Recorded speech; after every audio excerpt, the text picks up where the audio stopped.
திருச்செந்தூர் முருகனின் மகிமை என்ன தெரியுமா? பராசார முனிவர் மகன்கள் சாப விமோசனம் பெறும் நிகழ்ச்சியை திருச்செந்தூர் தலத்தில் நேரில் கண்டுகளித்த முருகனை வழிபட்டால் வாழ்க்கையில் ஏற்பட்ட முன்வினை பாவங்கள் விலகும் என்பது ஐதீகம். அது மட்டுமின்றி முன்வினை பாவங்களால் உருவாகும் துன்பங்களை முருகன் நிவர்த்தி செய்வார் என்ற நம்பிக்கை அனைவரிடத்திலும் உள்ளது. இத்தலத்தில் உள்ள தீர்த்த மகிமைக்கு ஈடானது வேறு எதுவும் இல்லை.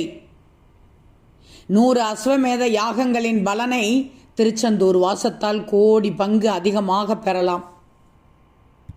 திருச்செந்தூர் தலத்தின் சிறப்பம்சம் இலை விபூதி பிரசாதம்.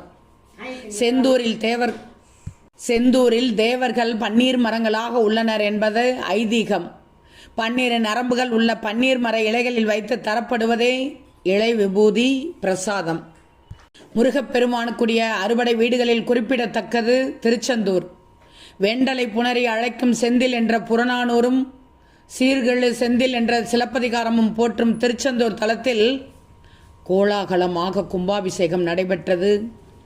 இந்த அற்புதமான தருணத்தில் திருச்செந்தூர் குறித்த அற்புதமான மகிமைகளையும் நீ கேட்டு தெரிந்து கொள்ளுங்கள்.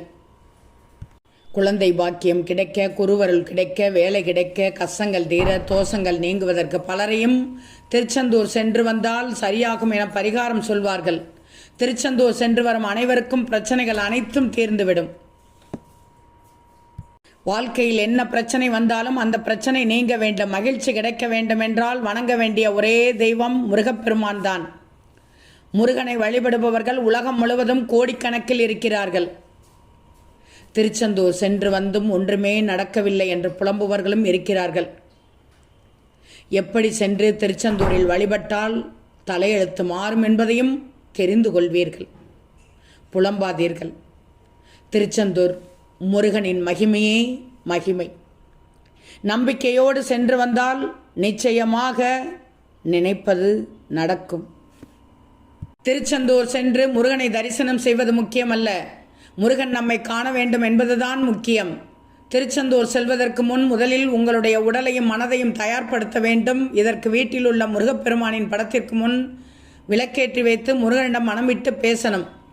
எத்தனையோ மனக்குறைகள், தேவைகள், கவலைகள் இருக்கலாம். ஆனால் அவற்றை முருகனிடம் சொல்லி புலம்புவதை விட்டு முருகனிடம் மனம் ஒன்றி மனம் விட்டு பேசணும். மனதார முருகா என அழைத்து, நீயே துணை எனக்கு, உன்னை தவிர என்னை காக்க யாரும் இல்லை, நீயே கதி, நீ அழைத்தால் மட்டுமே நான் திருச்செந்தூர் வருவேன் என மன உறுதியோடு சொல்லி தினமும் திருப்புகழ் படிக்க வேண்டும்.